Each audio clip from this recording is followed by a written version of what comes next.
My name is Anna Petrovna. I am 72 years old, a widow, and until very recently, I believed my life was a tapestry woven with predictable threads. The quiet hum of my old refrigerator, the scent of fresh-baked bread on Tuesdays, the comforting weight of a book in my lap by the window. My husband, Victor, had been gone for 3 months. 3 months of silence echoing in rooms that once held his deep laugh, the rustle of his newspaper, the soft clink of his teacup. Grief is a strange companion. It doesn't shout, it simply settles, a thick, heavy blanket over everything. I'd grown accustomed to its weight, finding solace in the routines Victor and I had built over 50 years. I thought I knew the contours of my sorrow, the shape of my future. I was wrong. The day the real storm broke arrived with a false promise of sunshine, a brittle autumn light that fooled no one. The doorbell chimed just after noon, a sound so unfamiliar in my new solitude that it startled me. I opened it to find my daughter, Olga, standing on the porch, her husband, Igor, hovering awkwardly behind her. Olga, with her perfectly coiffed blonde hair and tailored suit, looked as though she'd just stepped out of a magazine, not into a house heavy with recent loss. "Mama," she said, her voice a practiced blend of concern and impatience. She offered a brief, stiff hug that smelled faintly of expensive perfume and something I couldn't quite place, perhaps ambition. Igor managed a weak smile, his eyes darting nervously around the familiar hallway. My heart, still tender from Victor's absence, wanted to believe this was a visit of genuine comfort, a daughter returning to her grieving mother. I invited them in, the house feeling suddenly too small for Olga's expansive presence. We sat in the living room, the same room where Victor and I had shared countless evenings, where we'd watched Olga grow from a curious child to a restless young woman. I offered tea, but Olga waved it off. "No time, Mama. We just came from the lawyer's office. All the formalities are concluded." She leaned forward, a predatory gleam in her eyes that made my stomach clench. "Papa left everything to me. The house, all his assets. $33 million, Mama. Can you believe it?" The words hung in the air, heavier than any silence Victor had left. $33 million. And the house. Our house, the one we had built with our own hands, brick by painstaking brick, filled with memories carved into every floorboard. My breath hitched. It wasn't the money, not really. Victor and I had lived modestly, valuing stability over extravagance. It was the absolute, casual finality of her declaration. The complete erasure of my existence within the framework of our life. "Everything." I managed, my voice a whisper. Olga nodded, a triumphant smirk playing on her lips. "Everything. It's all mine now." She looked around the room, as if mentally redecorating, replanning, erasing me from the picture. "Honestly, Mama, this house is too big for you anyway. And with all the paperwork, the upkeep, it's simply not practical. Igor and I are planning to move in. It's a beautiful property, but it needs a lot of work. Modernizing." Igor shifted uncomfortably, avoiding my gaze. He cleared his throat, but Olga shot him a sharp look that silenced him instantly. "So," Olga continued, her voice hardening, losing all pretense of kindness, "you'll need to find somewhere else. We can help you find a nice little apartment, perhaps a small room in a facility. Somewhere that's more suitable." She paused, then delivered the blow that shattered any remaining illusion of family loyalty. Her words were a physical shove, cold and brutal. "Find somewhere else to die, Mama. You're useless now." The world tilted. The afternoon sun, streaming through the window, suddenly felt too bright, too harsh. The floral pattern on my armchair seemed to mock me. Useless. That word echoed in the chambers of my heart, where grief for Victor had just begun to intertwine with a new, searing pain, the pain of betrayal. I felt a coldness spread through me, not from the autumn air, but from the depths of Olga's callous disregard. My hands, still trembling from the shock, clasped together in my lap. I did not cry. Not then. A lifetime of quiet dignity, of enduring silent hardships, had taught me that silence could be a weapon, sharper and more enduring than any shouted accusation. Inside, however, a quiet resolve began to bloom, like a hardy weed pushing through concrete. This was not the end. This was a beginning. A horrifying, shocking beginning. The silence that followed Olga's brutal words was deafening, a thick, suffocating blanket that pressed down on my chest. Igor shifted, his gaze fixed on the antique rug as if it held the secrets of the universe. Olga, however, met my eyes with an unsettling blankness, a cold, unfeeling stare that spoke of a chasm deeper than any ocean. There was no flicker of remorse, no hint of compassion. Only calculation. "I'll need a few days," I finally managed, my voice a thin, reedy sound I barely recognized as my own. The words felt like sandpaper in my throat. Olga scoffed. "A few days? Mama, this isn't a negotiation. We need to move quickly. The market for renovations, you know. Every day counts."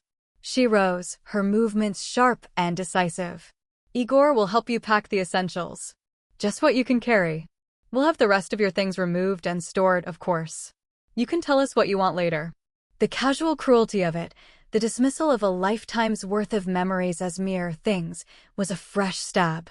"No," I said, surprised by the unexpected firmness in my own voice. It was barely above a whisper, but it held a new, unyielding edge. "I will pack what I choose. And I will do it myself." Olga's perfect eyebrows arched. For a fleeting moment, I saw a flicker of the petulant child she once was, accustomed to getting her way. But it vanished quickly, replaced by a calculating smirk. "As you wish. But we'll be back tomorrow morning. You should be ready." They left as abruptly as they had arrived, leaving behind an acrid scent of their expensive perfume and my shattered sense of security. The quiet of the house, which had once been a balm, now felt like a vast, empty echo chamber, amplifying Olga's words until they roared in my ears. "Useless. Find somewhere else to die." I walked slowly through the rooms, my fingers tracing the familiar patterns of the wallpaper, the cool surface of the wooden mantelpiece where Victor's framed photograph now stood alone. Each object held a story, a whisper of a life carefully built, lovingly shared. The worn armchair where Victor read his books, the kitchen table scarred by years of family meals, the rose-patterned teacups in the cabinet. How could she simply erase it all? How could she believe $33 million, a sum I couldn't even fathom, justified such heartless brutality? My gaze fell upon the small, tarnished silver locket I wore, a gift from Victor on our 20th anniversary. Inside, a miniature photograph of him, young and smiling, with eyes full of mischievous kindness. He was gone, but his presence still filled these walls, a silent accusation against the daughter he had raised. Did he truly mean for this? A wave of fresh grief, mingled with an aching confusion, washed over me. It felt like a betrayal from both of them. I went to my bedroom, a sanctuary that now felt like a foreign land. My hands moved without conscious thought, packing a small suitcase. Not the essentials Olga had dictated, but the anchors of my existence. Victor's old sweater, still carrying a faint scent of cedar, and him, my worn Bible, with its dog-eared pages and handwritten notes, a small box of photographs, a lifetime compressed into faded paper. I chose my sturdy walking shoes, a sensible cardigan, and the thick woolen shawl Marina had knitted for me years ago. Practical items, yes, but each imbued with the warmth of past lives, unlike the cold, calculating world Olga now inhabited. As dusk settled, painting the windows with bruised shades of purple and gray, I heard a tentative knock on the back door. It was Marina Nikolaevna, my neighbor and dearest friend. Her face, usually alight with a cheerful curiosity, was etched with concern. She had seen Olga's car. She had seen their hurried departure. Marina, with her kind eyes and no-nonsense approach to life, knew when something was deeply wrong. "Anna, dear heart, what's happened?" Her voice was soft, laced with a worry that felt like a comfort after Olga's icy pronouncements. I looked at her, and the dam I hadn't realized I was holding back finally broke. The tears, hot and bitter, streamed down my face. Between gasps, I recounted Olga's words, her shocking claim, the chilling ultimatum. Marina listened, her own face darkening with each sentence. When I finished, she simply wrapped me in a fierce hug, holding me tight until the shaking subsided. That ungrateful viper. Marina's voice was low, trembling with indignation. Victor would never. Never, Anna. This can't be right. She pulled back, her eyes firm. You are not going anywhere, my dear. Not tonight. Not without a plan. You come with me. My spare room is always ready. We'll sort this out. Together. And so, with my small suitcase in hand, leaving behind 50 years of my life, I walked out of my home into the cooling twilight. The house stood silent, its windows dark, a hollow shell. But as I walked beside Marina, her arm linked firmly through mine, a tiny spark ignited within me. It was not hope, not yet. It was a refusal. A quiet, stubborn refusal to be broken. I was not useless. I was Anna Petrovna. And this, I knew, was far from over. Marina's small, cozy house felt like a balm after the sterile cruelty of my own.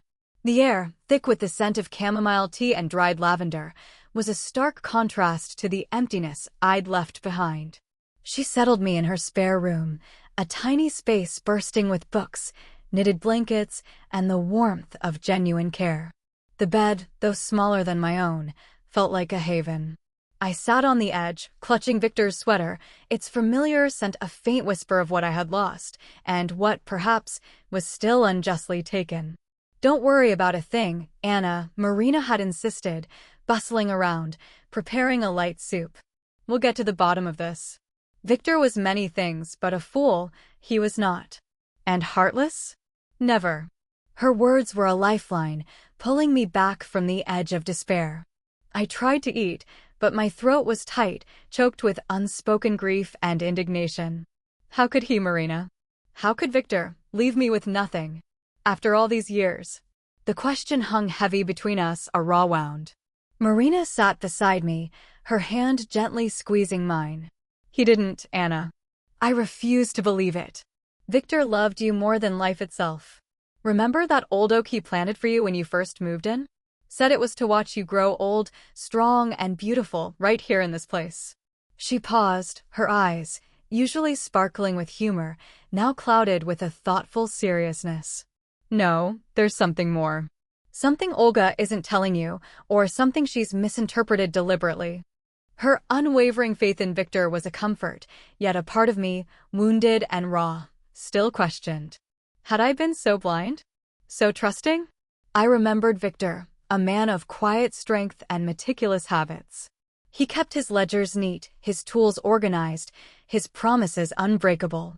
He was a man who planned, who foresaw, who built foundations that stood the test of time. He taught Olga the value of hard work, the importance of integrity. Or so I thought. The Olga who stood before me yesterday, sharp-edged and cruel, was a stranger. That night, sleep offered little reprieve. My mind replayed the scene in my living room, Olga's cold gaze, Igor's averted eyes, and that damning phrase, "Find somewhere else to die." The sheer callousness of it was a physical ache. I remembered the day Olga was born, tiny and perfect, her hand grasping my finger. The years of scraped knees and bedtime stories, of proud school plays and comforting her through teenage heartbreaks. Had it all meant so little? Had her heart turned to stone? As dawn painted Marina's window in soft hues, I found her already up, puttering in her small kitchen. The aroma of brewing coffee filled the air. "Feeling a little better, dear?" she asked, her voice gentle. A little, I admitted, though my soul felt raw. But I can't just accept this, Marina. It doesn't feel right. It doesn't sound like Victor. Exactly, Marina exclaimed, placing a steaming mug in front of me. And you shouldn't. Victor wasn't a man to leave things to chance, especially when it came to you. He was always so careful, so thoughtful. She lowered her voice, leaning closer. Remember how he always said he'd made provisions for any eventuality? I nodded, a vague memory stirring. Victor often spoke in riddles, a habit that both amused and occasionally frustrated me. He'd chuckle and say, "A good man prepares, Anna. For all seasons." I'd always assumed he meant their retirement savings, our comfortable, modest life. Never $33 million, never a will that disinherited me. We need to see his lawyer, Marina stated, her voice firm. The one he always went to. He handled all Victor's business affairs for decades. If anyone knows what Victor truly intended, it's him. A spark, faint but persistent, flared within me. Legal papers, lawyers, conflict, it all felt so alien to my quiet life. But the image of Olga's triumphant smirk, the echo of her cruel words, fueled a simmering defiance. Victor had built our life with care. If Olga sought to dismantle it with such blatant disregard, then perhaps it was time for me, his quiet wife, to learn to fight for what was right. To fight for his memory and for my own dignity. I repeated, the name tasting unfamiliar, yet also holding a strange promise. Yes, Marina. Let's call him. A new resolve, fragile but present, began to solidify within me. The quiet woman had been pushed too far. And even the quietest woman, when cornered, could find her voice. The phone call to Arkady Semenovic's office felt like a monumental undertaking. My hands trembled as Marina dialed the number, her usual cheerful chatter subdued by the gravity of the situation. The receptionist, a crisp-voiced woman who sounded as though she'd swallowed a dictionary, informed us that Arkady Semenovic was fully booked for weeks. But this is urgent, Marina insisted, her voice surprisingly firm. It concerns the estate of Viktor Ivanovich Petrov. His wife, Anna Petrovna, is here. There was a brief pause on the other end, a rustle of papers, and then the receptionist's tone softened. One moment, please. I'll see what I can do. A minute later, she returned. Mr. Semenovic can see you this afternoon at 3. He said to tell Mrs. Petrov, for Viktor's Anna, the doors are always open. A wave of unexpected warmth spread through me. It was a small detail, but it was a detail that resonated deeply with the Victor I knew. He always had a way of leaving small, thoughtful gestures, little breadcrumbs of kindness. At 3 o'clock sharp, Marina and I arrived at Arkady Semenovic's office. It was housed in an unassuming brick building downtown, far from the gleaming towers of corporate law. The waiting room was quiet, filled with the hushed rustle of newspapers and the soft ticking of a grandfather clock. When our turn came, a young assistant, all serious eyes and press shirt, led us into a spacious, wood-paneled office. Arkady Semenovic rose from behind a large, mahogany desk. He was a man in his late 60s, with a kindly, intelligent face framed by spectacles perched on the end of his nose. His hair was thinning, but his eyes, though a little tired, held a keen, knowing spark. He wore a tweed jacket that smelled faintly of pipe tobacco and old books. He looked exactly as I remembered him from the few times Victor had taken me to his office for a quick chat years ago, a man who exuded competence and quiet wisdom. Anna Petrovna, he greeted, his voice a warm rumble. He extended a hand, his grip firm and reassuring. Marina Nikolaevna. Please sit. He gestured to 2 comfortable leather chairs opposite his desk. Marina, ever the protector, immediately launched into a summary of what had happened, her voice laced with indignation. Olga, his own daughter, had the audacity to say Anna was useless and to find somewhere else to die.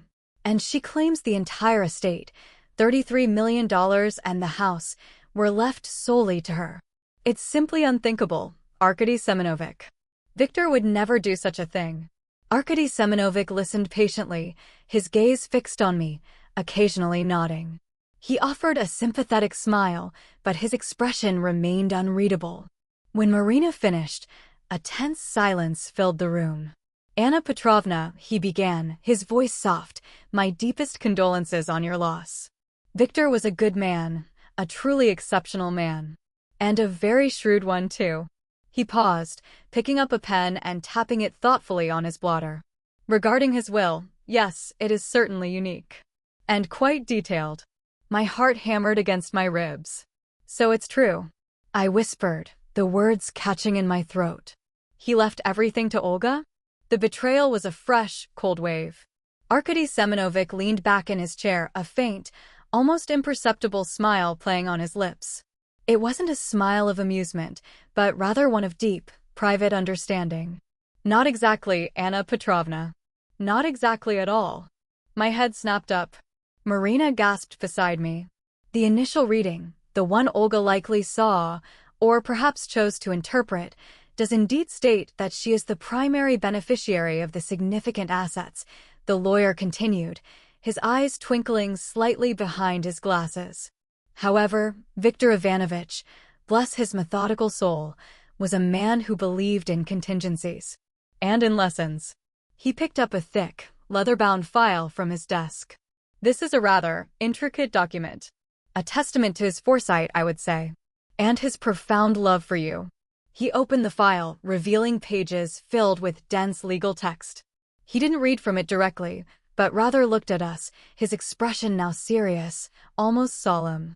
I cannot, by law, reveal the full contents to you without all parties present, or without proper legal representation from your side, Anna Petrovna. But I can tell you this. What Olga stated may only be part of the truth. A very small, self-serving part. My mind reeled. A flicker of hope, hot and fragile, ignited within me. What do you mean? I mean, Arkady Semyonovich said, closing the file with a soft thud, that Viktor Ivanovich made very specific provisions. Provisions that ensure your well-being, Anna Petrovna. And provisions that, shall we say, test the character of those he left behind. He looked at me, his gaze piercing. Viktor always understood people, their strengths and their weaknesses. Especially those closest to him. He picked up a small, ornate clock from his desk and wound it, the soft clicks filling the silence. I will need a few days to properly review everything to prepare for a formal reading. I will then arrange a meeting for all interested parties. Until then, Anna Petrovna, I urge you to remain strong. And do not, under any circumstances, sign anything Olga or Igor might present to you. Not a single paper. The weight of his words settled over me. There was a hidden meaning, a silent message from Viktor. He hadn't abandoned me. He had, in his own meticulous way, planned for this very eventuality. The sense of betrayal, though still present, was now tempered by a growing surge of curiosity and a deep, almost fierce determination. I had been called useless. But Viktor, it seemed, had always believed I was far from it. The waiting, I knew, would be agonizing. But now it was also filled with a new, unexpected sense of purpose. The next few days crawled by, each hour stretching into an eternity. Marina, bless her practical heart, kept me busy with small errands, endless cups of tea, and stories from her own colorful past, trying to distract me from the gnawing anxiety. But every quiet moment brought Olga's cruel words rushing back, mingling with the phantom scent of Viktor's cedar cologne and the perplexing image of Arkady Semyonovich's knowing smile. What had Viktor truly intended? What provisions had he made? The uncertainty was a heavy cloak, alternately offering a fragile hope and a suffocating dread. Then, on a Tuesday morning, as I was helping Marina deadhead her prize-winning petunias, the landline rang. Marina, wiping soil from her hands, answered. Her expression shifted from casual to sharply attentive. She listened for a long moment, then covered the receiver with her hand and looked at me, her eyes wide. It's Arkady Semyonovich, she whispered, her voice barely audible. He wants to schedule a meeting. With you, Olga, and Igor. He said it's time for the true reading of the will. My heart leaped, a wild bird trapped in my chest. A true reading. The words resonated with the promise of clarity, of resolution. But a cold knot of fear tightened in my stomach. What if Marina and I were wrong? What if Viktor truly had changed his mind? What if Olga's version was, in fact, the unvarnished truth? The thought was a chilling prospect, a return to the painful reality of being cast aside. I took the phone, my hand trembling slightly. Arkady Semyonovich, hello. Anna Petrovna, his voice calm and steady, was a welcome anchor in my swirling thoughts. I've completed my review. The time has come for a formal meeting. I've reached out to Olga and Igor as well. I've scheduled us for Thursday afternoon at 2 o'clock in my office. Will that suit you? Yes, perfectly, I managed, trying to sound composed. Thank you. And Anna Petrovna, he added, his voice dropping slightly, remember our conversation. Come prepared. But most importantly, come with your head held high. Viktor Ivanovich would expect nothing less. His words, a subtle encouragement, settled something within me. A flicker of Victor's steady presence seemed to echo in the lawyer's tone. He believed in me. He believed in Victor. That was enough to fortify my resolve, at least for the moment. No sooner had I hung up than my mobile phone, which Olga had insisted I carry for emergencies, buzzed with an incoming call. It was Olga. Her voice, when I answered, was clipped, impatient. "Mama, what is this about Arkady Semyonovich calling me?" she demanded, bypassing any greeting. "He wants us to come in on Thursday for some clarification on Papa's will. It's all settled, isn't it? What's he playing at?" There was an undercurrent of irritation, but also, surprisingly, a hint of unease. "He said he needed to clarify some details for all parties," I replied, keeping my voice neutral, trying to channel the quiet strength Victor had always admired. "I suppose we'll find out on Thursday." "Details?" Olga scoffed, but the confidence in her voice wavered slightly. "There are no details. It's straightforward. It's all mine." She paused, and I could almost hear her mind racing, calculating. "Look, Mama, don't cause any trouble. It's just formalities. He probably just wants to go over some obscure clause about the gardener or something. Don't make things difficult." Her dismissive tone, her assumption that I was merely a passive bystander, a potential inconvenience, stung. But it also hardened my resolve. This wasn't about gardening clauses. This was about justice. "I will be there, Olga," I stated, my voice steady now. "And I will listen carefully to whatever Arkady Semyonovich has to say." She huffed, a sound of pure exasperation. "Fine. Just don't expect anything to change. It's done. We'll see you Thursday." And with that, she hung up, leaving me with the dial tone and the scent of petunias. Marina, who had been quietly tending to her flowers, straightened up. "What did she say?" "She's annoyed," I said, a small, grim smile touching my lips. "And a little apprehensive, I think. She clearly believes it's all hers." "Let her believe it," Marina said, her eyes glinting. "The higher they climb, the harder they fall." "Thursday, Anna. It's going to be interesting." The wait for Thursday felt like an eternity compressed into 2 agonizing days. I tried to focus on Marina's comforting routines, on the rhythmic knitting of her needles, on the gentle purr of her old cat. But my mind was a whirlwind of possibilities. Hope and dread wrestled within me, each trying to claim dominance.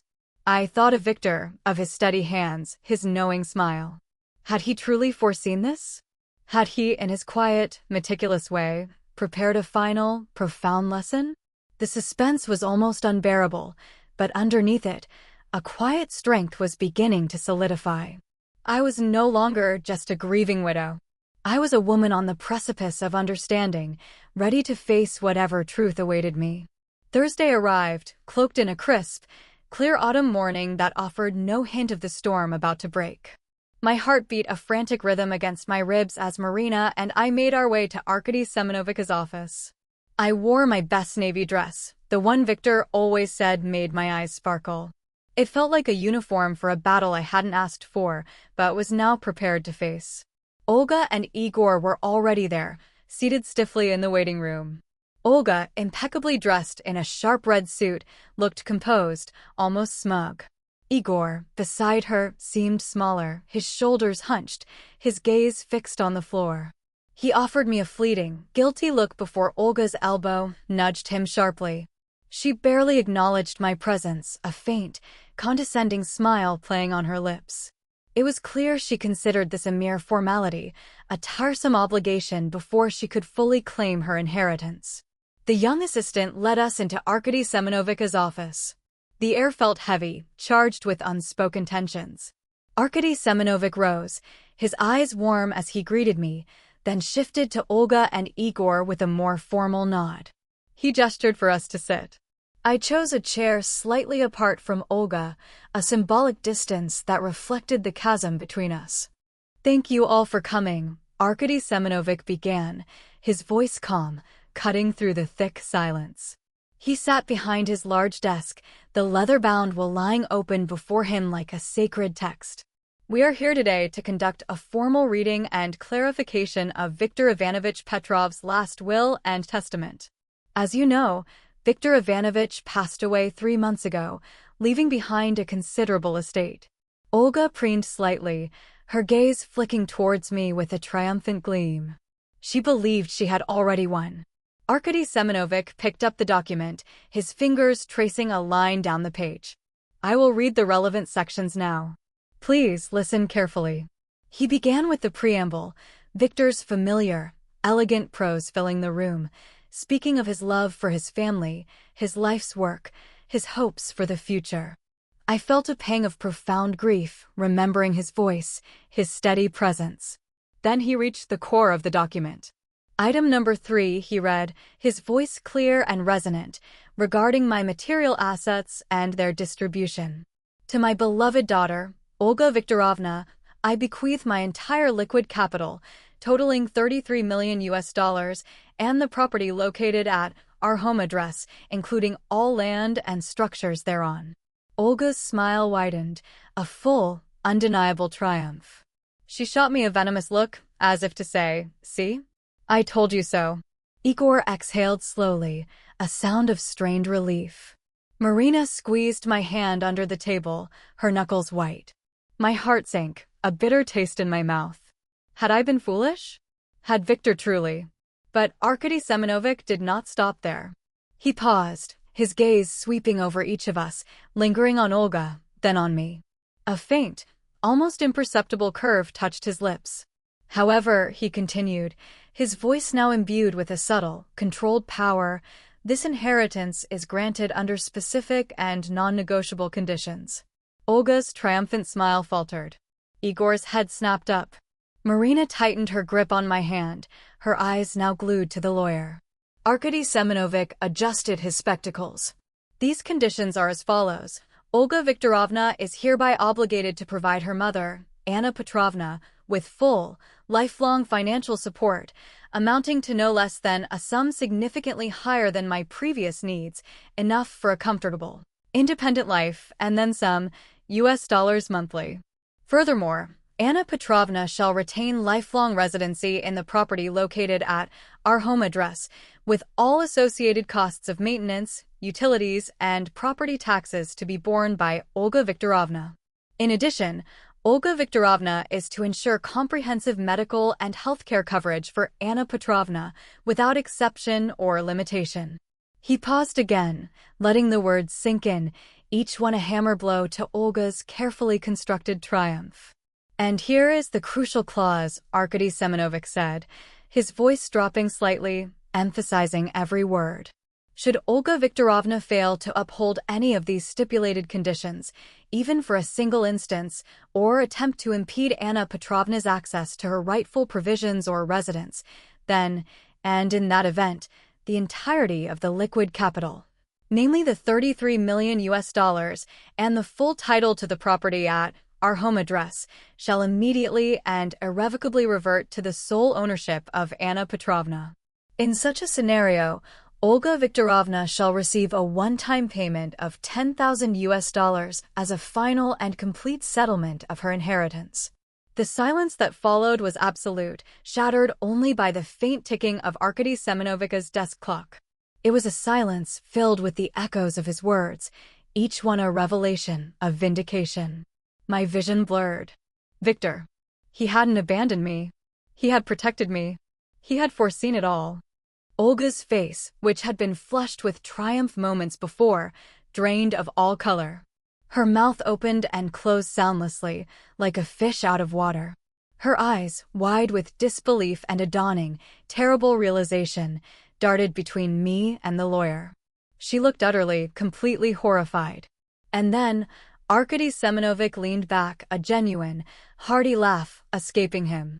Not a mocking laugh, but one of deep, satisfied irony.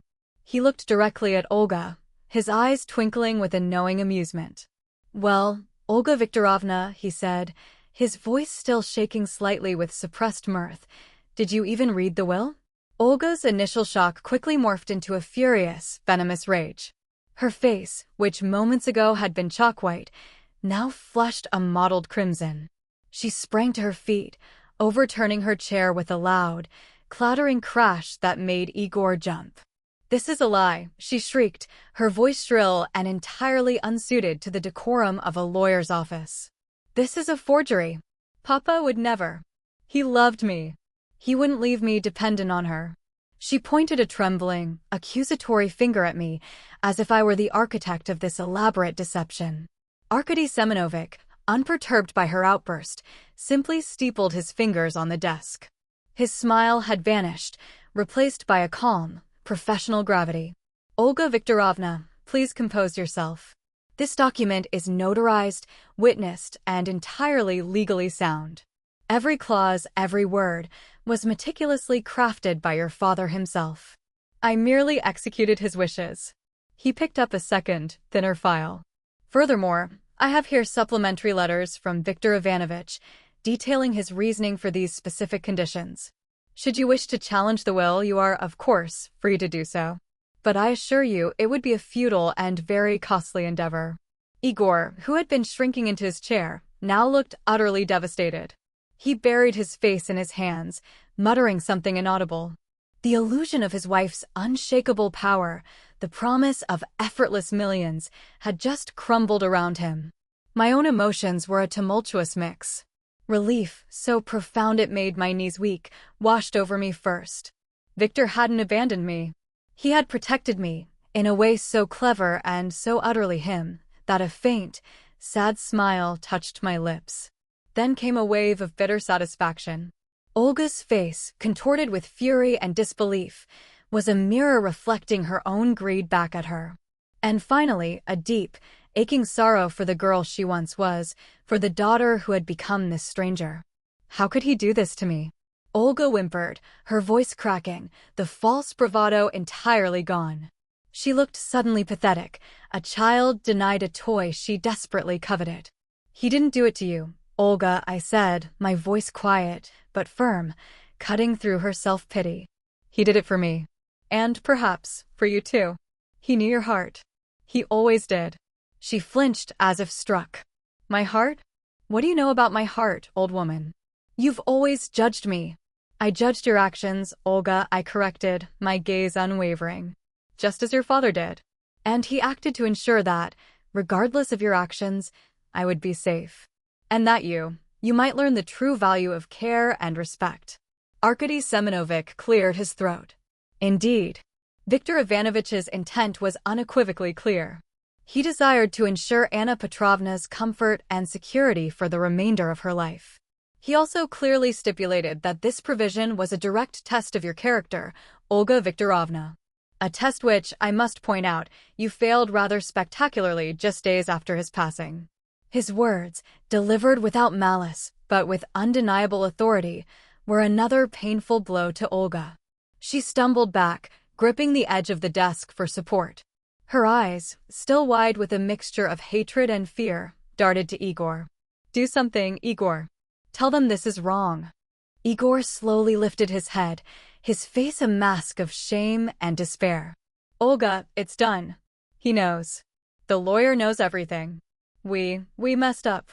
His voice was barely a whisper. The man who had been a silent accomplice was now utterly broken, stripped of his last shred of dignity. Arkady Semyonovich stood up, signaling the end of the meeting.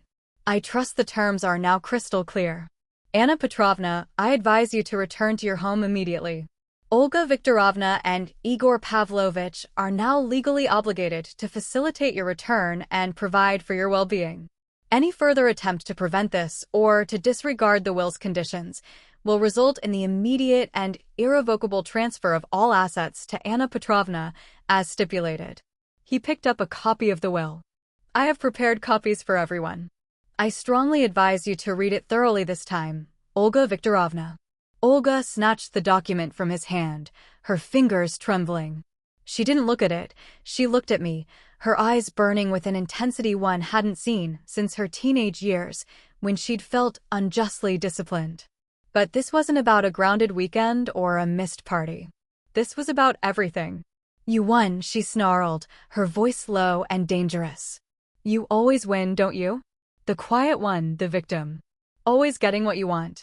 I met her gaze evenly, feeling a newfound strength bloom within me. "No, Olga.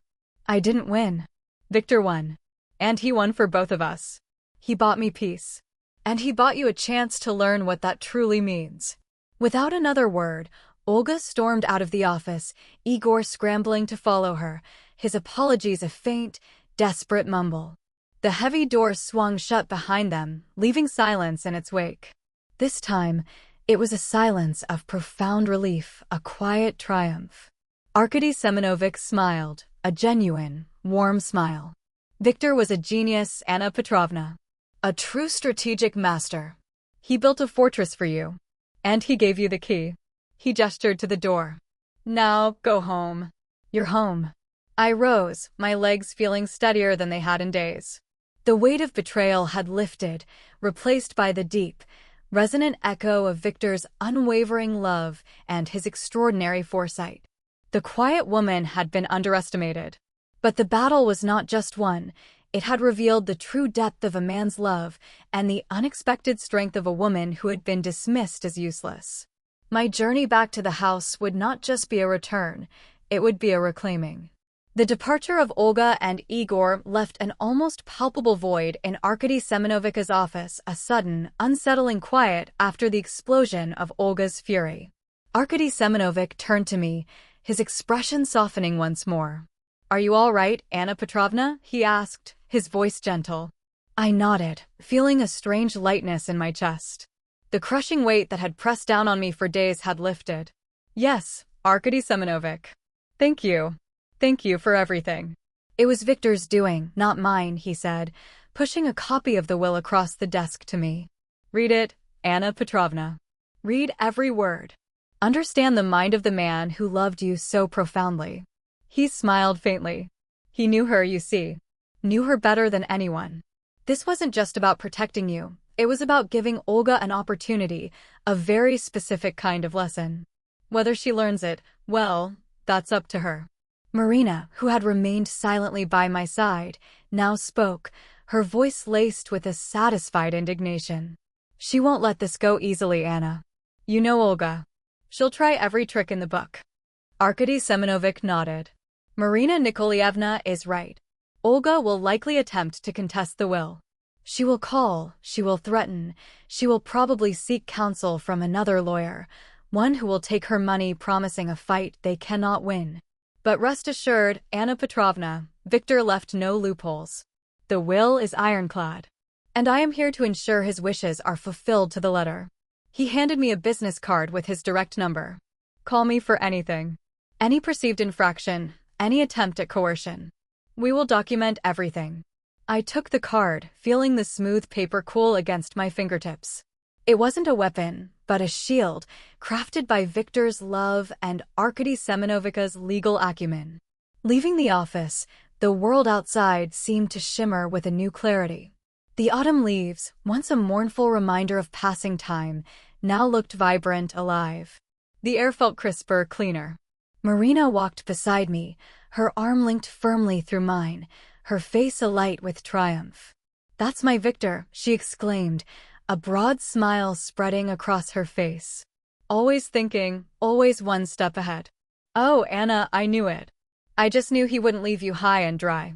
My own heart, though still aching with the memory of Olga's words, felt a surge of gratitude for Victor. He hadn't just left me money, he had left me dignity. He had given me a way to stand firm, even when confronted by the cruelest betrayal.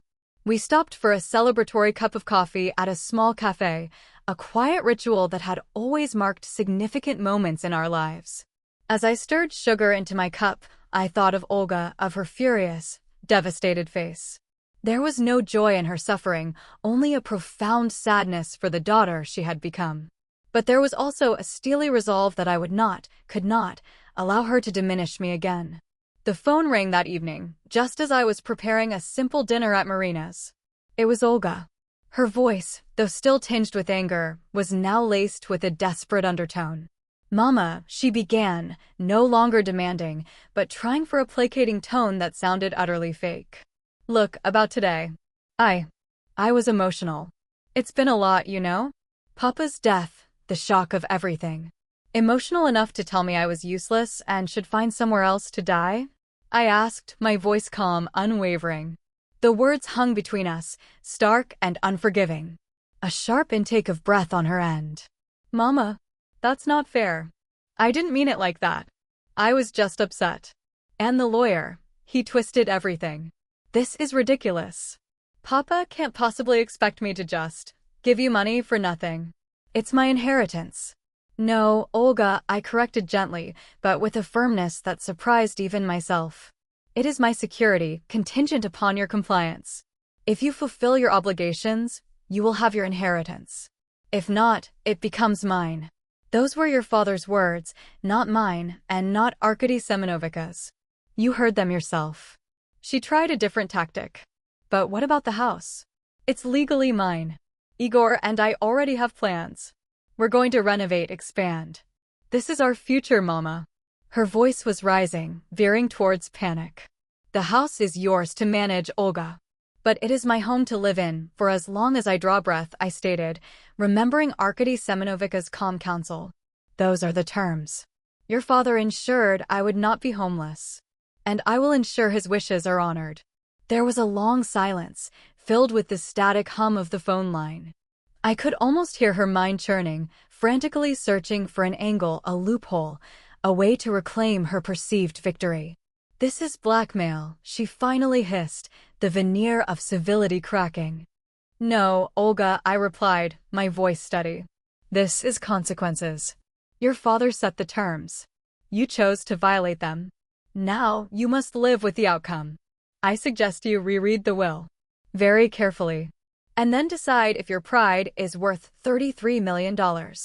I waited. The silence stretched, heavy and filled with her thwarted rage.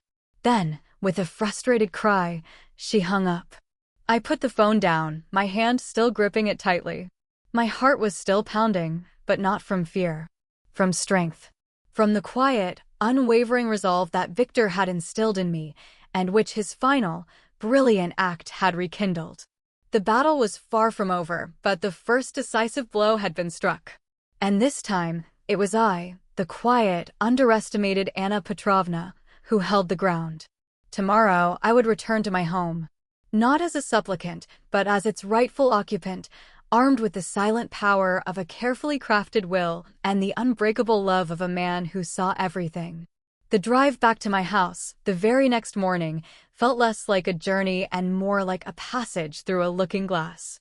Marina insisted on accompanying me, her presence a silent fortress against any lingering hostility. The familiar streets, the gentle curve of the driveway, the old oak Victor had planted, everything was the same, yet profoundly altered by the new truth that now hung in the air. As we pulled up, Olga's sleek black car was already parked, a jarring contrast to the quiet dignity of my home. The front door, once a welcoming portal, now felt like a threshold to a different kind of world. I took a deep breath, the scent of autumn leaves filling my lungs, grounding me. Ready, Anna? Marina asked, her hand resting reassuringly on my arm. As I'll ever be, I murmured, a faint smile touching my lips. My legs felt surprisingly steady as I stepped out of the car. The key felt heavy and significant in my hand. I hadn't used it since Olga's cruel pronouncement. Now it was a symbol of my restored rightful place. I turned it in the lock, the click echoing with a new authority. Inside, the house was eerily silent. A faint scent of old dust mingled with something sharper, perhaps a cleaning product Olga had used in an attempt to erase my presence. I walked through the hallway, my fingers brushing against the familiar texture of the wallpaper, the cool surface of the mahogany console. Every object, every shadow, held a memory. But this time, the memories were not tainted by the pain of abandonment. They were imbued with the quiet strength of reclamation. Olga and Igor emerged from the living room, their faces etched with a mixture of resentment and barely concealed discomfort. Olga's eyes, still red-rimmed from what I presumed was a night of furious argument, avoided mine. She wore a casual tracksuit, a stark departure from her usual polished attire, as if she had shed her armor and now felt exposed. Igor stood slightly behind her, a ghost of his former, nervous self. "Mama," Olga said, her voice strained, devoid of its previous contempt or even its false warmth. It was just a flat, colorless sound. We understand. We've read the will again. Carefully. The last word was spat out, a bitter accusation. I simply nodded. There was no need for grand pronouncements, no room for gloating. My presence, my calm, unwavering gaze, spoke volumes. Igor has already brought your things back from Marina's, she continued, gesturing vaguely towards my bedroom. And we've cleared out the spare room for you. Your old bedroom. We're moving into the smaller one. Her voice cracked slightly on my old bedroom, a fleeting admission of the reversal of their plans. The irony was not lost on me. The very room she had offered me as an exile, a suitable facility, was now her own meager domain. And my own bedroom, the one she had undoubtedly planned to convert into a guest suite or a study, was once again mine. Victor's meticulous planning had ensured that the scales of justice would balance, not with vengeance, but with quiet, unyielding consequence. Thank you, Olga, I said, my voice even. I looked directly at Igor, who finally met my gaze, a flicker of genuine shame in his eyes. Thank you, Igor. He merely nodded, unable to articulate anything more. The man who had been a silent partner in my attempted eviction was now a mute witness to its spectacular failure. I walked into my bedroom. My suitcase, small and modest, sat on the bed. Victor's sweater, my Bible, the box of photographs, all were there. And on my nightstand, someone, presumably Olga, though I couldn't imagine her doing it, had placed a small vase with a single, late-blooming rose from my garden. It was a strange, almost tender gesture, lost amidst the landscape of her bitterness. A sliver of the daughter I once knew, perhaps? Or merely a desperate attempt at appeasement? I wasn't sure. Unpacking my few belongings, I felt a deep, quiet satisfaction. This wasn't just a house, it was a home, imbued with the echoes of a lifetime now reclaimed. I set Victor's photograph on my dresser, his smiling face a silent testament to his enduring love and his extraordinary foresight. Later that afternoon, as I sat in my favorite armchair by the window, sipping tea Marina had insisted on brewing for me, I heard the muffled sounds of Olga and Igor in the house. Their voices were low, hushed, the tension between them almost palpable. They were no longer the triumphant landlords. They were now, in essence, my reluctant tenants, their fortune tied irrevocably to my well-being. The quiet of the house was different now. It was no longer the oppressive silence of grief or abandonment. It was the quiet of newfound power, of dignity restored. Victor, in his profound wisdom, had not just left me money. He had left me a shield, a sword, and a profound lesson in the true meaning of inheritance, not just what one receives, but what one is forced to give, and what one eventually, truly values. My home, my sanctuary, was mine once more. And this time I knew it would remain so, protected by the quiet echo of a brilliant will. The next few days settled into an uneasy truce, a tense quiet that was more unnerving than any open conflict. Olga and Igor moved about the house like phantoms, their presence a constant, low hum of resentment. I heard their hushed arguments from my bedroom, Igor's placating tones often overridden by Olga's sharp, frustrated whispers. They were learning, with every passing hour, the true meaning of Victor's conditions. I, on the other hand, began the slow, deliberate process of reclaiming my life. I swept the porch on Tuesdays, just as I always had. I polished the kettle until it gleamed. I trimmed the roses, their thorny canes a reminder of both beauty and defense. Each small routine was an act of quiet defiance, a reaffirmation of my existence within these walls. My hands, which had trembled in grief and fear, now moved with a steady purpose. One morning, as I was arranging some fresh flowers in the living room, Olga entered, her face pale, her eyes bloodshot. She clutched a crumpled piece of paper, a printout of the will's key clauses. "Mama," she began, her voice hoarse, this clause about my failure to uphold any of these stipulated conditions. What exactly does that mean? If I'm late with your allowance, does everything revert to you? Her question, though wrapped in fear, was still fundamentally self-serving. She wasn't worried about my well-being, but about her own 33 million. I met her gaze, no longer with anger, but with a calm, almost detached clarity. It means, Olga, that your father, in his infinite wisdom, anticipated your potential tendencies.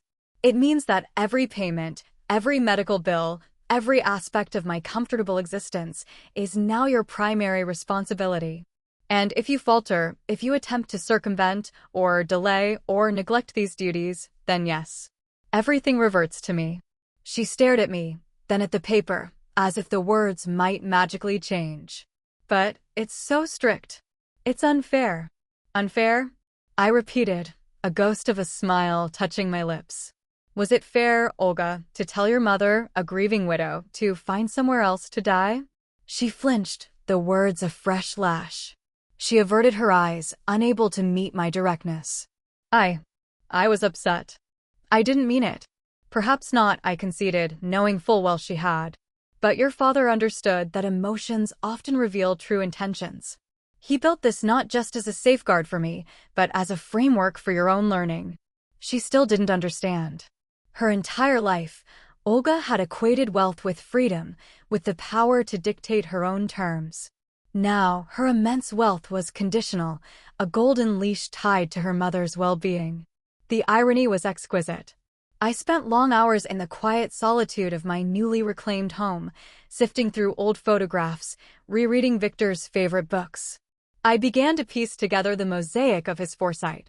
He hadn't just known Olga's flaws, he had known her core, her desperate desire for material success.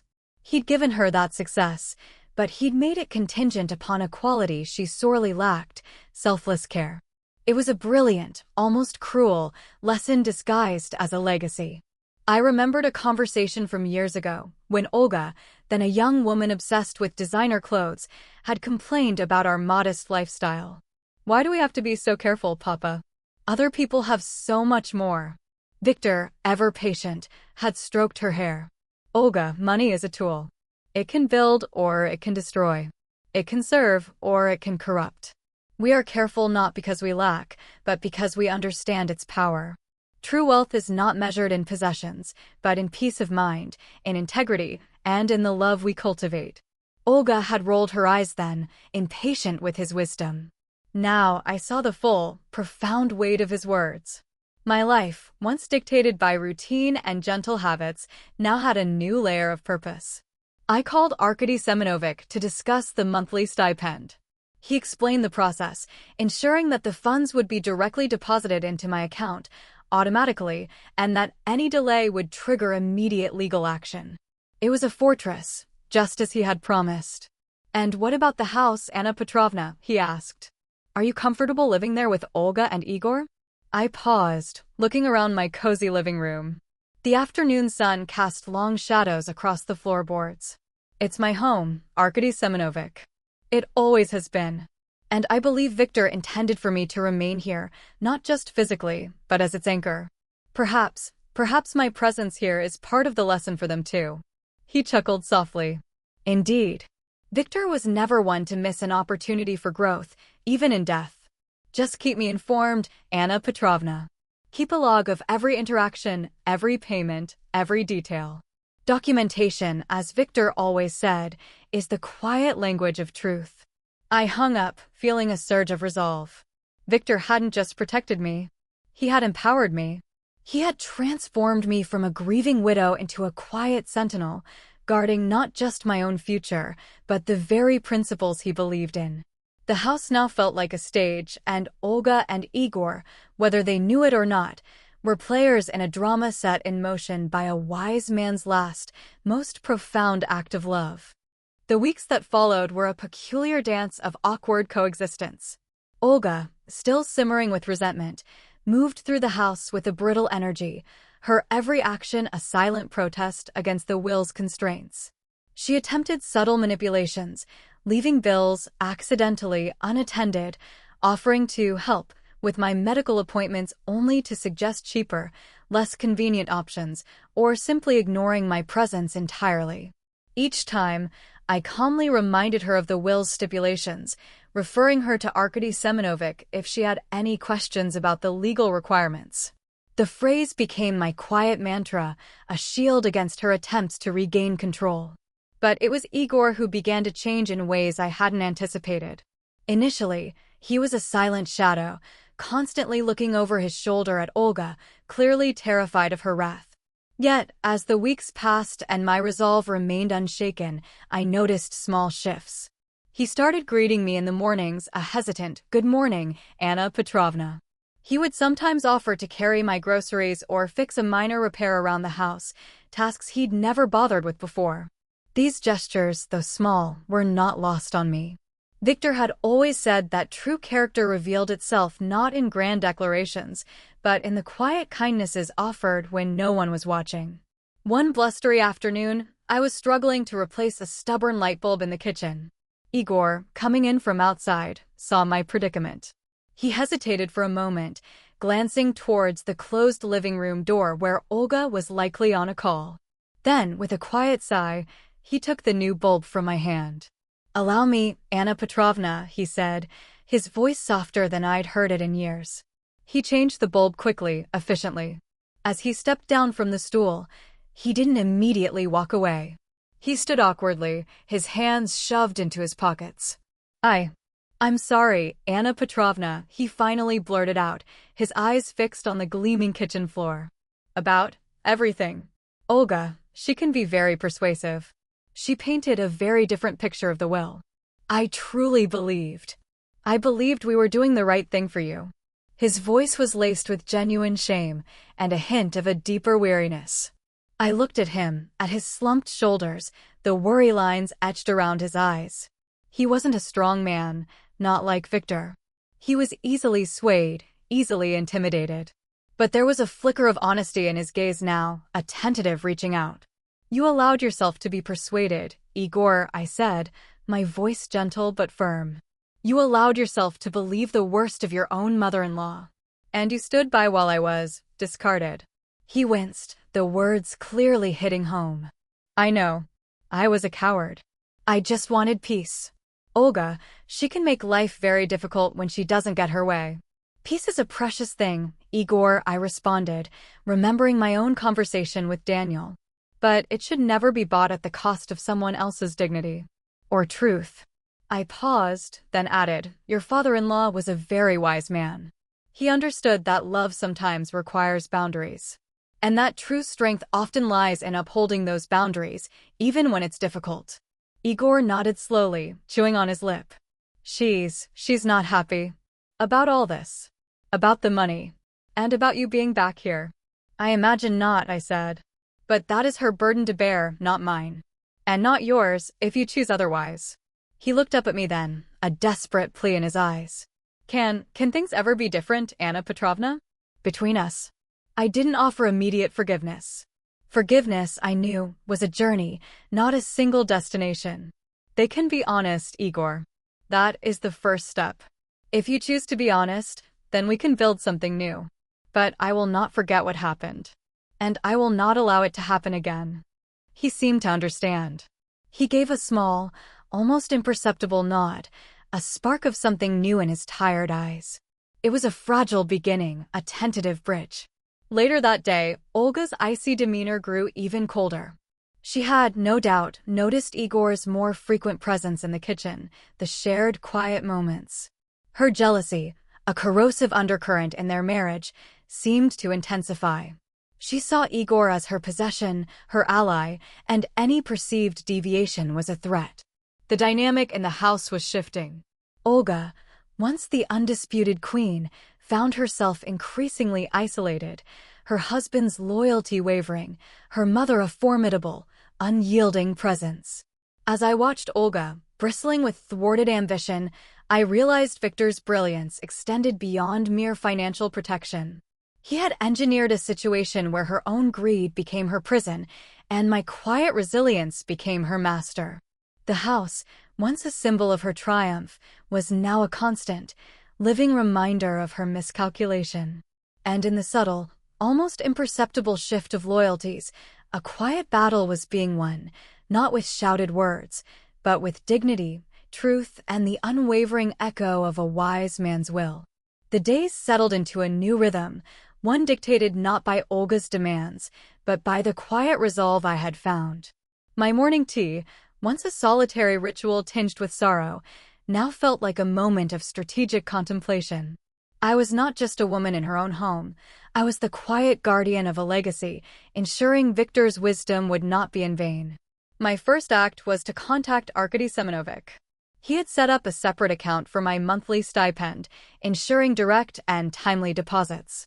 He also advised me on how to manage the unexpected influx of funds, which, though not the full $33 million, was substantial enough to provide a profound sense of security and choice.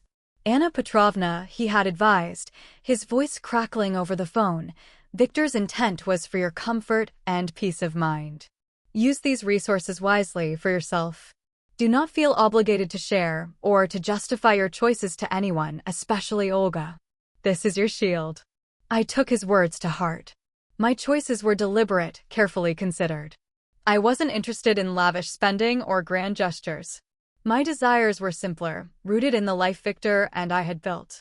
I paid for a long-delayed repair to the roof, something Olga had dismissed as unnecessary. I hired a gardener to help with Victor's rose bushes, ensuring they would continue to flourish. These were small acts, but each one was a reaffirmation of my presence, my ownership, my peace. Olga, meanwhile, became increasingly agitated. Her attempts at manipulation grew bolder, then more desperate. She would leave brochures for cheap retirement homes on the kitchen table, accidentally forget to pay a utility bill, or hint at financial difficulties with her own business, hoping to elicit sympathy or, more likely, a voluntary sharing of my stipend. One evening, she confronted me directly in the living room, a strained, almost pleading look on her face. "Mama, I don't understand why you need so much money every month. It's excessive. Igor and I are struggling with the renovations. And managing Papa's old company is more complicated than we thought." She actually sounded genuine, a feat I knew her to be capable of when she wanted something. I looked up from my knitting, my gaze steady. "Olga, your father stipulated the amount. He understood what was necessary for my comfort and security. And Arkady Semenovic assures me it is well within the bounds of what the estate can provide. But it's my inheritance," she cried, her voice cracking with familiar resentment.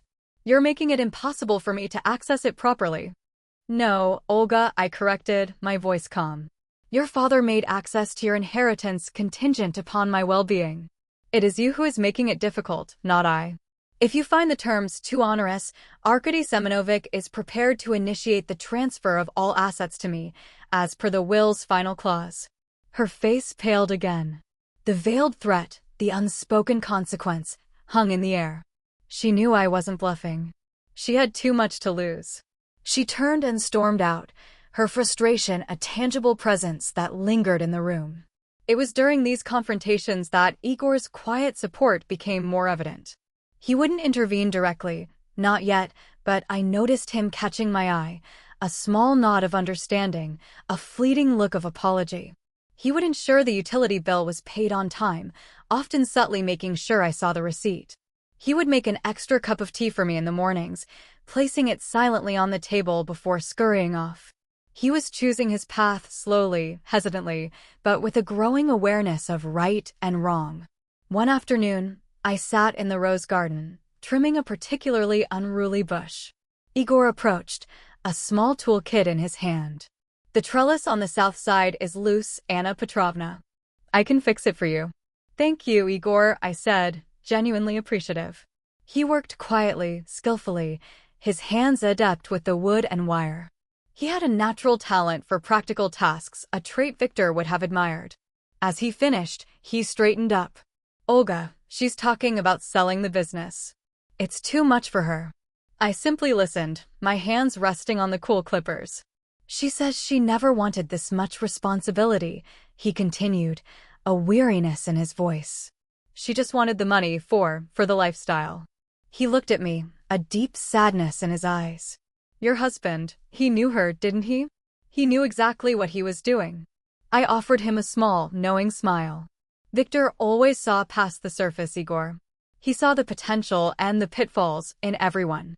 He nodded, a sigh escaping him. "He wanted her to earn it, didn't he? Not just have it handed to her." He wanted her to understand the true cost of things, I replied, looking at the sturdy trellis he had just mended. The cost of a home, the cost of care, the cost of family. Not just in dollars, but in effort, in compassion, in respect. Igor remained silent for a moment, absorbing my words. He wasn't a strong man, but he was a man capable of learning, capable of change. And in that moment, under the gentle autumn sun, I saw a flicker of hope, not just for myself, but for the fragile thread of family that Victor, in his infinite wisdom, had tried so desperately to preserve.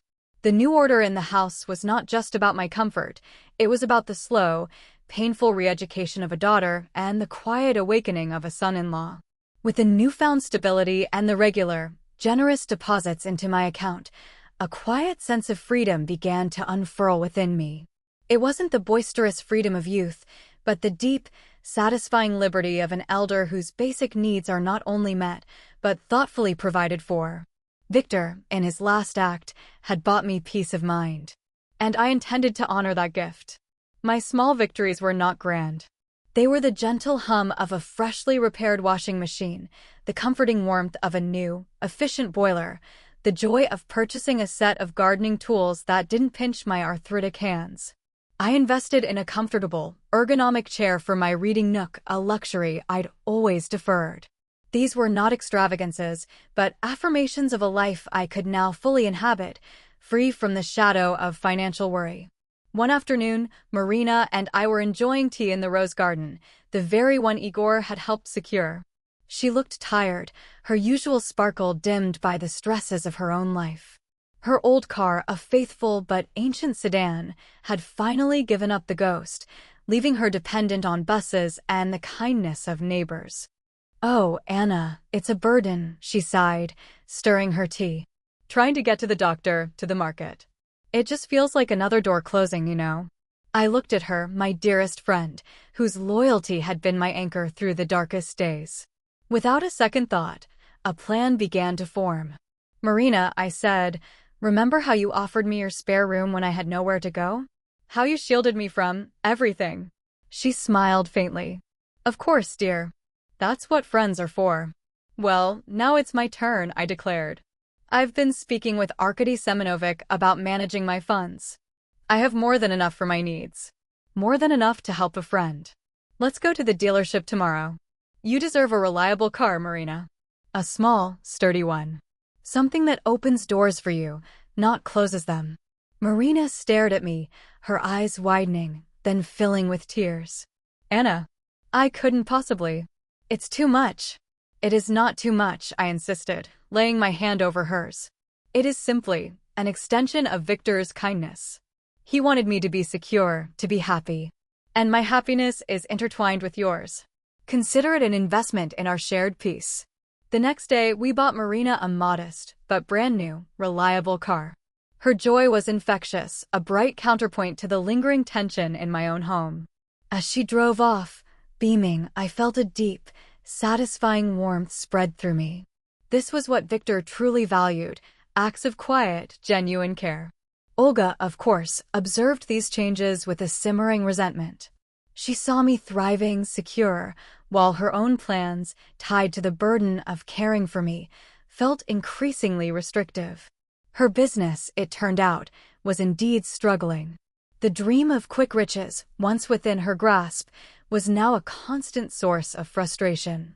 She and Igor argued more frequently, their hushed tones now often escalating into sharp, bitter exchanges that permeated the thin walls.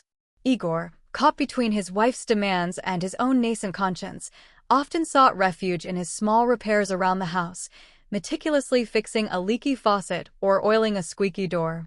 These were his quiet apologies, his attempts to mend what Olga constantly sought to break. One evening, I overheard Olga on the phone, her voice tight with panic. No, we can't take out another loan.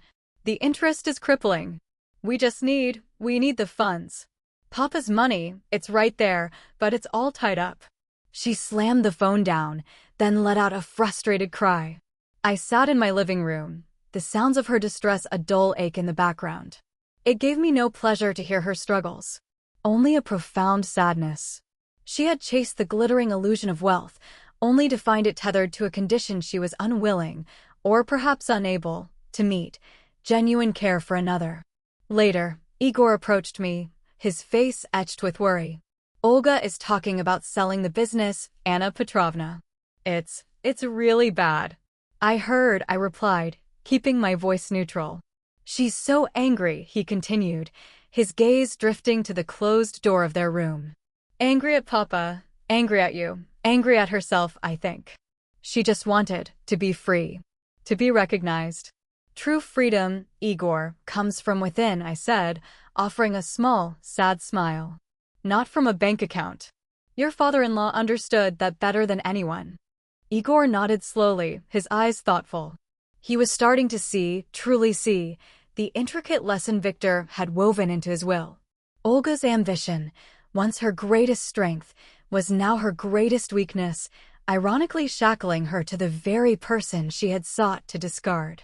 The quiet victories I enjoyed, the genuine care I could now offer, were not just for me. They were living proof that Victor's values, his quiet principles, were far more enduring than any amount of money. And as Olga watched me, her mother, blooming in quiet contentment, she began to understand, however grudgingly, that true wealth lay not in what one inherited, but in how one lived and how one loved. Years passed, not many, but enough for the sharp edges of resentment to dull, and for the contours of a new reality to settle. The house, my home, remained my sanctuary. The roses flourished, tended by Igor, who had quietly assumed the role of caretaker for the garden, his hands finding a soothing rhythm in the soil that Olga never understood. Marina, with her new reliable car, was a constant, comforting presence, her visits marked by the cheerful clatter of teacups and the easy flow of conversation. Olga's business, as Igor had predicted, eventually faltered and was sold for a fraction of what she had hoped. The initial shock of the will's clauses, the fury and the subsequent attempts at manipulation, gradually gave way to a grudging acceptance. Her $33 million, though still hers, remained conditional, a constant reminder of her father's ultimate wisdom and my unwavering presence. She still lived in the house, a prisoner of her own inheritance, but the power dynamic had shifted irrevocably. Our interactions became less frequent, and when they did occur, they were polite, if still strained. The overt cruelty had vanished, replaced by a brittle civility. She no longer spoke of my uselessness, but also rarely offered genuine warmth. Yet, I noticed subtle changes. When I was ill with a winter cold, it was Igor who brought me soup, but Olga occasionally left a box of tissues by my bedside, or a new book she'd seen. Small, almost imperceptible gestures, devoid of affection, but not entirely of thought. One crisp autumn morning, as I sat on the porch swing, watching the maple leaves dance in the breeze, Olga emerged, dressed in plain clothes, her face devoid of makeup. She sat beside me, a rare occurrence. The silence stretched, comfortable for me, but clearly agonizing for her. "Mama," she finally began, her voice low, hesitant. I went to see Arkady Semyonovich again. About Papa's business," he said. He showed me some of the old ledgers. I simply waited, listening to the gentle creak of the swing. "Papa, he was a genius, wasn't he?" she continued, a flicker of genuine respect in her eyes. "He built everything from scratch. Every penny. Every investment. He knew the market better than any of my advisors. He saw things coming." A deep sigh escaped her. "He knew I would fail, didn't he? He knew I wasn't capable of handling it all." I looked at her, truly looked at her.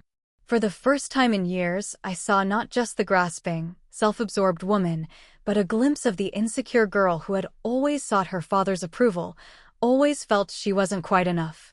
"Your father never believed you would fail, Olga," I said softly, choosing my words with care. "He believed you were capable of great things. But he also knew that true strength and success are built on more than just numbers. They are built on patience, on integrity, on understanding the value of people, not just profits." I paused, then added, "He also knew that some lessons are best learned when the stakes are high." She was quiet again, staring out at the rustling leaves. "He tied me to you," "Mama," she finally murmured, a hint of the old bitterness returning. "He made my inheritance contingent on your well-being." "He ensured my survival, Olga," I corrected, my voice firm. "And in doing so, he gave you a chance to practice something you had forgotten, compassion. He knew I would not demand, but he knew you would be forced to provide. And perhaps, through that forced provision, a different kind of understanding might grow." She didn't look at me, but I saw a single tear trace a path down her cheek. It wasn't a tear of sorrow for me or even remorse. It was a tear of self-recognition, of the bitter sweetness of understanding her father's final, profound lesson. She had wanted freedom, but he had given her responsibility, binding her with threads of conditional love and unexpected wisdom. Our relationship was not mended, not in the way a mother and daughter should be. There were no effusive apologies, no heartfelt reconciliations. But there was a fragile, hard-won truce. She was no longer trying to kick me out. She was ensuring my comfort, however reluctantly, because her own comfort depended on it. And in that forced act of care, perhaps a tiny seed of something better had been planted, deep beneath the layers of her ambition. I looked around my garden at the sturdy fence Igor had mended, at the vibrant roses. Victor's legacy wasn't just the $33 million, nor the intricate legal clauses. His legacy was the quiet strength he had cultivated in me, the subtle lesson he had crafted for Olga, and the enduring truth that some bonds, forged in love and tested by adversity, could never truly be broken. I knew that true victory wasn't about having the last word, or even about receiving the last dollar. It was about living with dignity, offering compassion even when it wasn't asked for, and understanding that even in death, love could find the most unexpected ways to protect and to teach.